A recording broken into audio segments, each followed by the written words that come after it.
ధనుస్సు రాశి 2026 ఉగాది ఫలితాలు.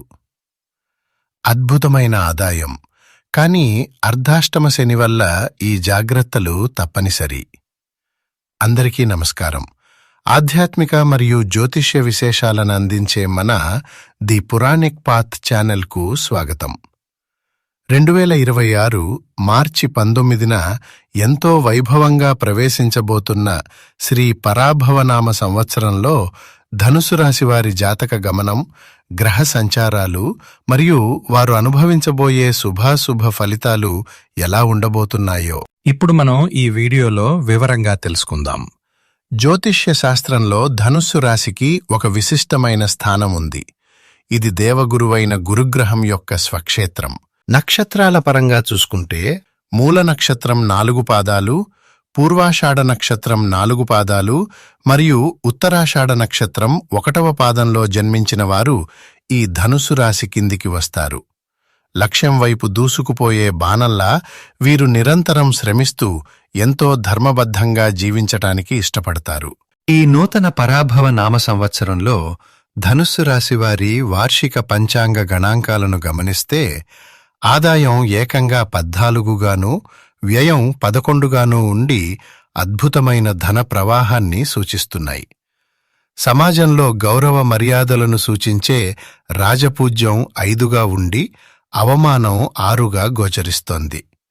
అయితే దీర్ఘకాలిక గ్రహాల సంచారాన్ని పరిశీలిస్తే గురుభగవానుడు ఈ ఏడాది అష్టమ మరియు భాగ్యస్థానాల్లో సంచరిస్తుండగా కర్మకారుడైన శని చతుర్థ స్థానంలో అంటే అర్ధాష్టమ శనిగా సంచరిస్తున్నాడు. రాహుకేతువులు డిసెంబర్ వరకు తృతీయ భాగ్యస్థానాల్లో ఉండి ఆ తర్వాత ద్వితీయ మరియు అష్టమ స్థానాలకు మారుతారు. ఈ గ్రహస్థితులను బట్టి చూస్తే ఆదాయం పుష్కలంగా ఉన్నప్పటికీ అర్ధాష్టమ శని మరియు అష్టమ గురుడి ప్రభావం వల్ల ధనుస్సు రాశివారు ఈ ఏడాది ప్రతి అడుగు ఎంతో ఆచితూచి వేయాల్సిన సమయం అని స్పష్టమవుతోంది. వృత్తి, వ్యాపార మరియు ఆర్థిక విషయాలను నిశితంగా పరిశీలిస్తే ఆదాయం 14గా ఉండటం వల్ల మీకు డబ్బుకు ఏమాత్రం లోటు ఉండదు. కానీ వ్యయం కూడా 11గా ఉన్నందున డబ్బు ఎంత వేగంగా వస్తుందో అంతకంటే వేగంగా ఖర్చయిపోతూ ఉంటుంది. ముఖ్యంగా కుటుంబంలో శుభకార్యాల కోసం లేదా ఇతరులకు సహాయం చేయటం కోసం విపరీతంగా ఖర్చు చేసేస్తారు. భవిష్యత్తు అవసరాల కోసం చేతిలో లిక్విడ్ క్యాష్ ఉంచుకోవడం, అలాగే నెలవారీ ఈఎంఐలు సకాలంలో చెల్లించడానికి తగిన ప్రణాళిక వేసుకోవటం ఈ ఏడాది చాలా ముఖ్యం. ఎవరికైనా అప్పు ఇవ్వటం, జూదాలు లేదా బెట్టింగ్ లాంటి ఈజీ మనీ వైపు ఆకర్షితులవ్వటం లేదా ఎవరికైనా ష్యూరిటీ సంతకాలు చేయటం లాంటివి ఈ పరాభవనామ సంవత్సరంలో అస్సలు చేయకూడదు.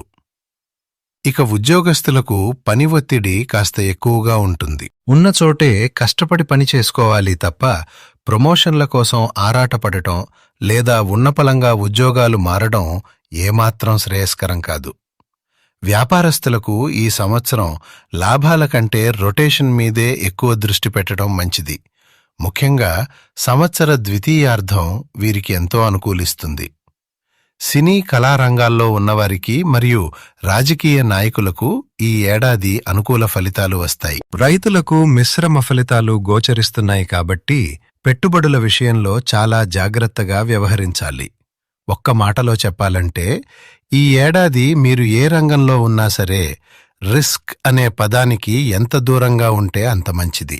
వ్యక్తిగత మరియు కుటుంబ జీవితం విషయానికి వస్తే గురుబలం తగ్గడం మరియు అర్ధాష్టమ శని ప్రభావం వల్ల జూన్ తర్వాత కుటుంబంలో చిన్న చిన్న మాట పట్టింపులు లేదా వివాదాలు వచ్చే అవకాశం ఉంది. మీ వ్యక్తిగత జాతకంలో బలమైన యోగాలు ఉంటే తప్ప నూతన వివాహ ప్రయత్నాలు కాస్త ఆలస్యమయ్యే సూచనలు ఉన్నాయి.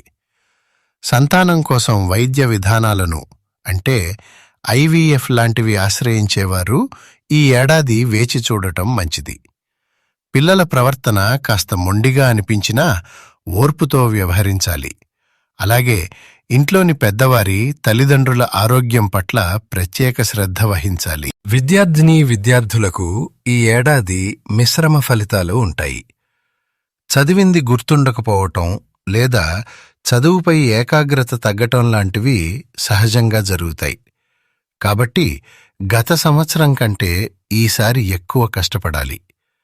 అయితే ఉన్నత విద్య కోసం విదేశాలకు వెళ్లాలనుకునే విద్యార్థుల ప్రయత్నాలు మాత్రం అద్భుతంగా సఫలమవుతాయి. ఆరోగ్యపరంగా చూసుకుంటే ఈ ఏడాది ఎట్టి పరిస్థితుల్లోనూ అశ్రద్ధ పనికిరాదు. పని ఒత్తిడి వల్ల నిద్రలేమి, నరాలు, నడుము మరియు పొట్టకు సంబంధించిన సమస్యలు లేదా అనవసరంగా బరువు పెరగడం లాంటి చికాకులు వస్తాయి. కాబట్టి సాత్విక ఆహారం తీసుకుంటూ యోగా లేదా ధ్యానం చేయడం అలవాటు చేసుకోవాలి. విదేశాల్లో స్థిరపడిన ధనుస్సు రాశివారికి ఆర్థికంగా బాగున్నా మానసిక ప్రశాంతత లోపిస్తుంది. ఇక కోర్టు వ్యవహారాల్లో తీర్పులు రావడం కాస్త ఆలస్యం అవ్వచ్చు. ఈ పరాభవనామ సంవత్సరంలో ధనుస్సు రాశిలోని 3 నక్షత్రాల వారి నిర్దిష్ట ఫలితాలను గమనిస్తే మూలా నక్షత్రం వారికి కుటుంబంలో అద్భుతమైన సౌఖ్యం లభిస్తుంది. బంధుమిత్రులతో ఆనందంగా గడుపుతారు. సమాజంలో గౌరవ మర్యాదలు పెరుగుతాయి. అయితే ఊహించని ధననష్టం లేదా స్థానమార్పు ఉండే అవకాశం ఉంది. పూర్వాషాఢ నక్షత్రం వారికి ప్రయాణాల వల్ల శారీరక శ్రమ మరియు మానసిక అలసట పెరుగుతాయి.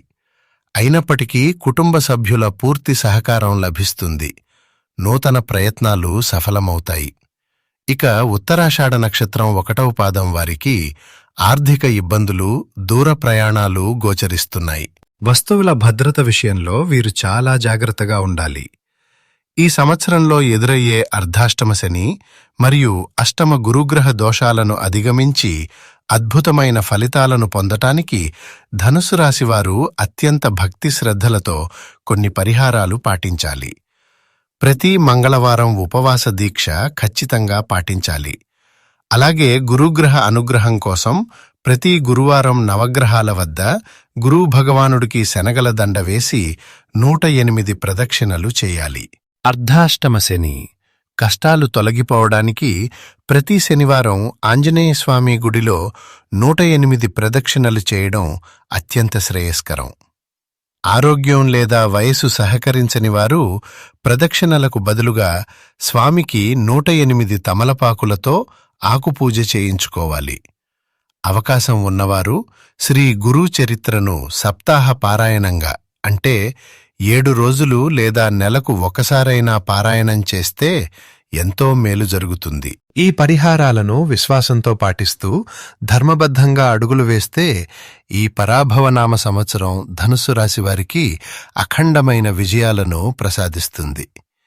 ఈ వీడియో మీకు నచ్చినట్లయితే తప్పకుండా లైక్ చేయండి, షేర్ చేయండి. మరిన్ని అద్భుతమైన ఆధ్యాత్మిక విశేషాల కోసం మా ది పురాణిక్ పాత్ ఛానల్ను సబ్స్క్రైబ్ చేసుకోండి. ధన్యవాదాలు.